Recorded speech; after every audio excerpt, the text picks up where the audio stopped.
사람마다 자랑하는 것이 있지만 자기를 자랑하는 것은 다 부질없는 일입니다. 우리는 인생을 잘 알기 때문입니다. 어린아이들은 차라리 더 솔직합니다. 아이들은 자기를 자랑하는 일은 없고 엄마나 아빠, 오빠나 삼촌을 자랑합니다. 자기에게는 자랑할 것이 없다는 것을 아는 것이 어른보다 지혜롭지 않나요? 나의 자랑을 소유나 외모에서 찾는 것은 어리석고 너무 취약한 것입니다. 이런 것들은 시간이 지나고 바람이 불면 다 날아가는 것들이니까요.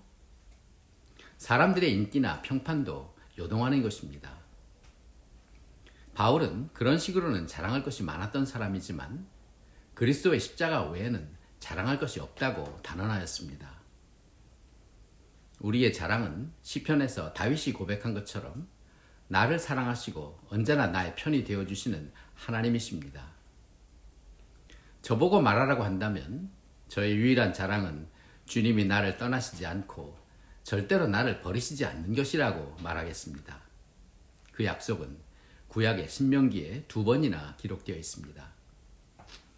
찬양곡의 가사처럼 주님은 내 이름을 아시고 내 모든 생각도 아시고 또 나를 떠나지 않죠. 우리는 흔히 남이 나를 보는 것으로 자신을 규정하곤 합니다. 그래서 사람들을 의식하고 사람들의 평판에 귀를 기울입니다. 사람들이 나를 어떻게 생각하는지 그게 무슨 상관이 있습니까? 주님이 괜찮다고 하시는데요. 오직 하나님만 생각하면 충분하고 사람들의 시선을 의식하지 말라는 것이 늘 저의 주장이었거든요. 그런데 하루는 손등에 난 아주 작은 물혹이 있어서 병원에 갔던 길에 의사를 만났습니다. 의사는 칼을 대면 흠집이 생기니까 크지도 않은데 왜 손을 대려고 하느냐고 하였어요. 사람들이 뭐라고 하기도 하고 신경이 쓰인다고 하니까 의사 말이 아니 왜 남의 말을 그렇게 의식하고 사십니까? 라는 거예요. 이건 내가 늘 하던 말인데 라고 속으로 말하면서 웃음을 지었습니다. 우리는 남의 말뿐 아니라 내 생각에 사로잡혀 살 때가 많습니다. 때로는 열등감이나 또 우월감에 잡혀 살기도 하고 우울하기도 하죠. 그러나 그건 주님의 생각과는 다릅니다. 오늘 일용할 양식이라는 아주 작은 책자에서 주님께서 내가 나를 보는 것과는 다르게 보아주시는 것을 감사합니다 라는 기도문을 발견하고 저도 감사했습니다. 나는 하나님이 나를 귀하게 여기시는 주님의 눈으로 나를 바라볼 수 있어야 합니다. 그것이 얼마나 큰 축복인지 모릅니다. 그런 의미에서 나를 자랑스럽게 보는 것은 중요합니다. 주님은 나보다 나를 귀하게, 나보다 크게, 나보다 정결하게 보아주십니다. 그것은 주님께서 나를 그렇게 만드셨기 때문입니다. 그것은 우리가 주님을 만날 때 분명히 알 수 있습니다. 요한복음 8장은 진리가 너희를 자유케 하리라 는 말씀을 주신 장입니다. 여기엔 사람들이 가늠하다 잡힌 여인을 예수님께 데려온 이야기가 있습니다. 이 이야기는 성경의 다른 이야기가 다 그렇지만 매우 중요한 사실을 말씀해주고 있습니다. 여기서 가련한 한 여인이 예수님을 만나고 그녀의 삶이 바꾸어지는 경험을 이야기하고 있습니다. 예수님께서 성전에서 가르치실 때에 사람들이 가늠하다 잡힌 여인을 끌고 왔습니다. 그녀를 돌로 치려고 하다가 그 전에 예수께 데려가서 먼저 주님을 시험하고 곤경에 빠뜨리려는 계획을 가지고요. 그리고 와서 예수님께 묻습니다. 이 여자가 가늠하다가 현장에서 잡혔습니다. 모세는 율법에 이런 여자를 돌로 치라 명하였는데 선생은 어떻게 말하겠나이까? 주님을 이래도 걸리고 저래도 걸리게 하려는 그런 살벌한 상황에서 예수님은 땅에 무엇을 쓰시고는 일어나서 이렇게 대답합니다. 너희 중에 죄 없는 자가 먼저 돌로 쳐라. 여기서 주님은 이 여인을 그냥 놓아주라고 하신 것이 아닙니다. 모세의 율법대로 돌로 치려고 한다면 너희 중에 죄 없는 자가 먼저 그렇게 하라고 하셨지요. 그런데 이건 모세의 율법에는 없는 이야기입니다. 거기엔 이런 조건이 달려있지 않아요. 그렇지만 누구도 모세의 법에 그런 말이 어디 있습니까? 라고 항변을 하지 못합니다. 여긴 하나님의 아들이 가진 포스가 느껴집니다. 누구도 감히 주님이 주시는 그 무게에 토를 달지 못합니다. 기억하시나요? 겟세마네 동산에 주님을 잡으러 온 병사들이 주님의 말 한마디에 뒤로 자빠졌던 일이요. 여기서 예수님은 다시 땅에다 무어라 쓰셨고 그 이야기를 들은 사람들은 양심에 찔려서 하나 둘 돌을 놓고 그 자리를 떠납니다. 주님의 말씀을 들은 그들의 마음에 변화가 일어난 것입니다. 이들은 자신을 돌아보게 된 것이었어요. 아, 나도 이 여인보다 조금 더 낫지 못하구나 라는 생각이요. 나는 내가 돌 들어서 치려고 했던 이 여인보다 더 의롭지 못하다는 것을 자각하게 된 것입니다. 살기 등등했던 그들이 순한 양처럼 된 것은 하나님의 은혜입니다. 자기를 돌아볼 수 있다는 것은 영혼의 소망을 불러일으키죠. 주님은 이렇게 가련한 여인을 구해 주었을 뿐 아니라 돌을 든 사람들에게도 영적인 은혜를 주셨습니다. 이후의 스토리를 우리는 잘 알 수 없지만 그 사람들 중에도 아마 의미 있는 열매를 충분히 기대할 만하지 않을까 싶습니다. 예수님께서 땅에다 무어라 2번이나 쓰셨다고 하였는데 뭐라고 쓰셨을까? 아무리 생각해도 모르겠어요. 그래도 혹시 이런 것은 아니었을까 한번 생각해 봅니다. 주님은 중요한 일을 하실 때마다 그 전에 꼭 기도를 하셨거든요. 오병이어의 기적을 행하실 때는 하늘을 우러러 감사를 드렸고요. 나사로를 살리실 때는 아버지여 내 말을 들으신 것을 감사합니다 하였습니다. 또 십자가에 달리셨을 때는 병사들을 위해서 그들의 죄를 사하여 달라고 기도하셨습니다. 아마도 오늘은 이 사람들이 자신들을 돌아볼 수 있게 하신 것이 아니었을까 이렇게 추측해 봅니다. 여긴 기도하셔야 될 대목은 아니지만요. 우린 살면서 때로 돌을 든 사람이 되기도 하고 가련한 여인처럼 되기도 합니다. 그러나 그때마다 주님은 우리에게 은혜를 주십니다. 결국 주님과 이 여인만 남았습니다. 그리고 예수님과 이 여자의 짧은 대화가 이어집니다. 성경에 나오는 아름다운 장면의 하나입니다. 우리는 아름답고 감미로운 음악이라도 흘러야 이 분위기를 조금이라도 살릴 수 있을 것 같아요. 문화사역이 이래서 중요합니다. 그렇지만 지금은 상상력을 조금 동원하시면 좋을 것 같습니다. 이 여인은 아, 살았나 보다 라는 안도를 느끼지만 주님이 건네는 음성에서 말할 수 없는 평강을 느끼게 됩니다.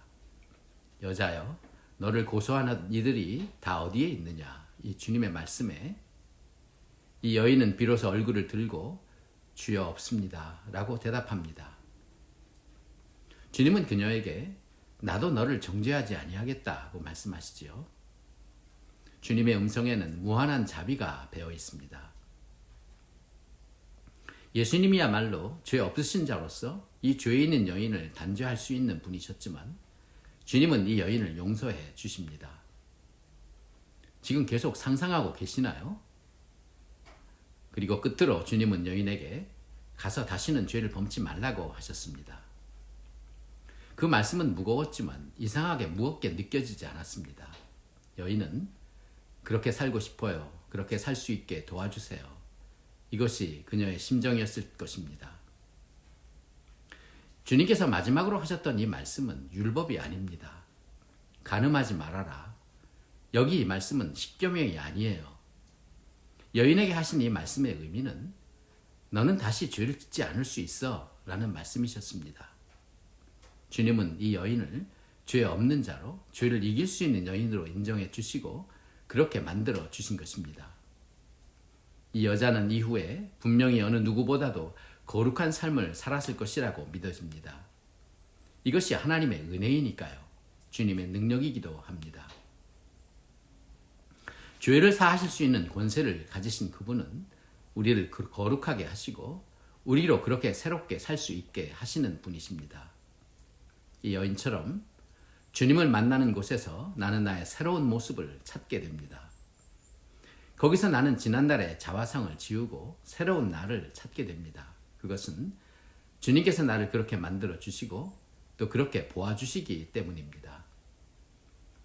주님을 만난 많은 사람들이 그런 은혜를 입었습니다. 그리고 그들은 주님이 보아주신 그대로의 삶을 살았습니다. 우물가의 여인이 사람들의 눈을 피해서 물을 길러 나왔던 모습은 찾아볼 수 없고 주님을 만나고 난 후에 오히려 사람들을 찾아다니면서 주님을 전했고요. 세리장 삭개오가 주님을 집으로 모신 후에는 자비를 베푸는 자가 되었을 뿐 아니라 교회의 영적 지도자가 된 것으로 보입니다. 주님은 나를 용납해 주십니다. 나를 인정해 주시고 내 앞에 돌을 들고 나선 세상을 무력화시키고 그 입을 막아 주실 것입니다. 나를 향해 무서운 기세로 덤비는 마귀의 손을 내려치실 것입니다. 또 조용히 타이르시는 주님의 음성에 나는 당당해질 수 있을 것입니다. 왜냐하면 나는 지난날의 어두움을 다 벗었으니까요. 주님은 거기 성전에서 주님을 따르면 이 어두움을 벗겨주실 것을 말씀하셨습니다. 이 어두움은 나를 가두고 위축되게 만듭니다. 나는 어디에 사로잡힌 자처럼 되고 쫓는 자가 없어도 쫓기게 됩니다. 그러나 세상에 빛이신 주님을 만나면 생명의 빛을 얻을 것이라고 하셨습니다. 그 빛은 형제를 향한 내 마음을 바꾸고 나를 보는 나의 눈을 바꾸어 주실 것입니다. 그렇게 주님은 우리의 손에서 돌을 내려놓게도 하시고 또 내 얼굴을 들게도 하십니다. 그것은 주님께서 우리에게 알게 하신 진리가 우리를 자유케 하시는 것입니다. 우리는 형제들을 향한 어떤 미움에서도 노연하고 나를 판단하는 정죄에서 나를 풀어줍니다. 오늘날 흥행하는 마음의 병들은 주님이 나를 보시는 눈으로 나를 바라볼 수 있을 때 치유될 수 있을 것입니다. 돌을 든 무리들 그리고 가련한 죄인된 여인이 예수님과 만난 것은 우리에게 율법으로부터의 자유와 죄로부터의 자유를 주시는 대목입니다. 이 여인이 나오는 요한복음 8장의 결론은 자유입니다. 여기서는 우리가 모두 자유를 찾게 됩니다. 주님은 아들이 너희를 자유케 하면 너희가 참으로 자유하리라고 하셨습니다. 마지막 절에는 예수님 자신은 유대인들이 돌을 들어 치려고 했을 때 예수님께서 숨어서 성전에서 나가셨다고 하셨습니다. 요한복음 8장은 돌로 시작해서 돌로 끝나는 셈이죠. 그러나 예수님은 우리를 위하여 버려진 모퉁이 돌이 되셨습니다. 주님이 주신 자유는 대가 없이 되어진 것이 아니고요. 어린 양의 거룩하신 희생으로 우리를 대신해서 다 갚으셨기 때문입니다. 그리고 이 자유는 우리의 생각의 영역에서 이루어집니다. 그것은 내가 아니라 하나님이 보시는 눈으로 나를 새롭게 보는 것입니다. 그것은 주께서 우리를 그렇게 만들어 주셨기 때문이고요. 고난당하신 그리스도의 당당함을 이사야 선지는 그의 얼굴이 부싯돌 같았다고 하였습니다. 이사야가 50장에 그가 예언한 세 번째 여호와의 종의 노래에서요. 주 여호와께서 나를 도우심으로 내가 부끄러워 아니하고 내 얼굴을 부싯돌같이 굳게 하였은즉 내가 수치를 당치 아니할 줄 아노라. 이사야는 4개의 여호와의 종의 노래를 말씀하는데 하나님이 그를 어떻게 보시는가를 소개합니다. 첫 번째는 내가 붙드는 나의 종, 내 마음에 기뻐하는 나의 택한 사람을 보라. 내가 나의 신을 그에게 주었은지 그가 이방에 공의를 베풀리라. 두 번째 예언에서는 나는 여호와의 보시기에 존귀한 자라. 나의 하나님이 나의 힘이 되셨도다. 그리고 여기 세 번째는요. 나를 의롭다 하시는 이가 가까이 계시니 나와 다툴 자가 누구뇨? 나 함께 설지어다. 나의 대적이 누구뇨? 내게 가까이 나올지어다.